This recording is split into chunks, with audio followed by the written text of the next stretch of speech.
Programang ito ay rated SPG. Striktong patnubay at gabay ng magulang ang kailangan. Maaaring may masiselang tema, lengguwahe, karahasan, sexual, horror o droga na hindi angkop sa Pala yung ipinamigay ni Giselle. Pero teka, kasama din ba siya sa last will and testament?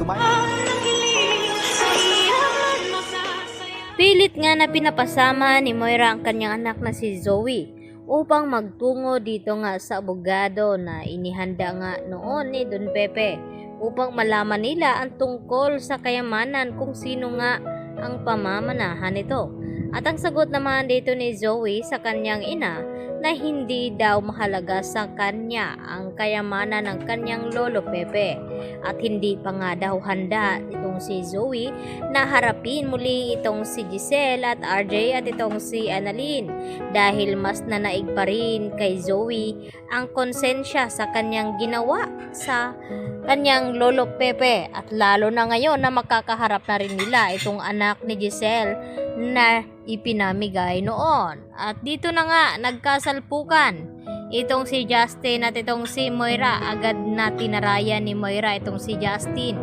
na nakaharap niya ito na ito pala daw ang anak ni Giselle na kanyang ipinamigay. At dito naman hindi nagpapatalo itong si Justin sa malditang Moira at sinagot niya ito na wala siyang pakialam sa mga sasabihin dito ni Moira. At dagdag pa ni Moira na kasama ba daw itong anak ni Giselle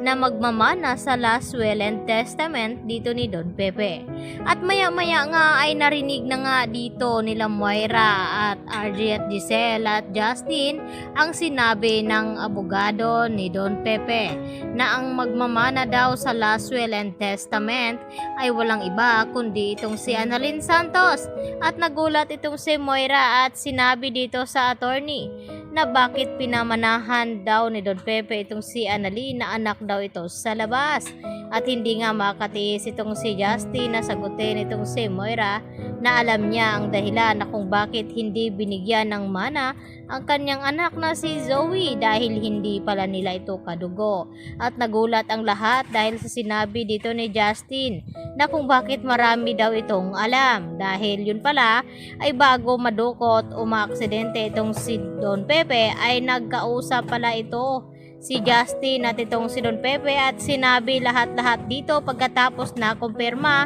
itong DNA results dito ni Zoe at Annalyn na hindi pala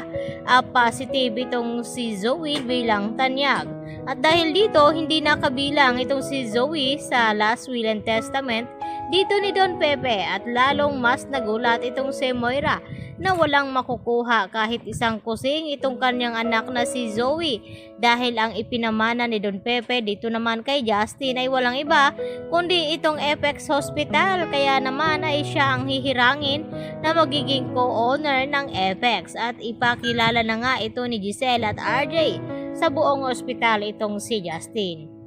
Samantala, ang gusto naman na mangyari dito ni Lynette na gustong matulungan daw itong si Zoe sa kanyang pinagdadaanan na problema at ang gustong mangyari ni Lynette na gusto niyang papuntahin dito sa bahay itong si Zoe nang sa ganon ay makausap daw niya ito. Kaya agad dali-dali na tinawagan ni Carlos itong si Zoe subalit ay hindi nga ito sumagot kaya idinaan na lamang sa pag-text itong si Zoe dito ni Carlos at sinabi na gusto daw siyang makausap ni Lynette at papuntahin dito sa kanyang bahay dahil narinig ni Carlos ang pag-uusap dito ni Chang Susan at Lynette at Josa na kung bakit panay daw ang tawag ni Zoe dito kay Carlos Benetes at hindi itong si RJ ang tinatawagan at Giselle. Yan naman po ang ating patuloy na pakatutukan at aabangan bukas mga kapuso, dito lamang yan sa Abot Kamay na Pangarap. Yan lang po at maraming salamat.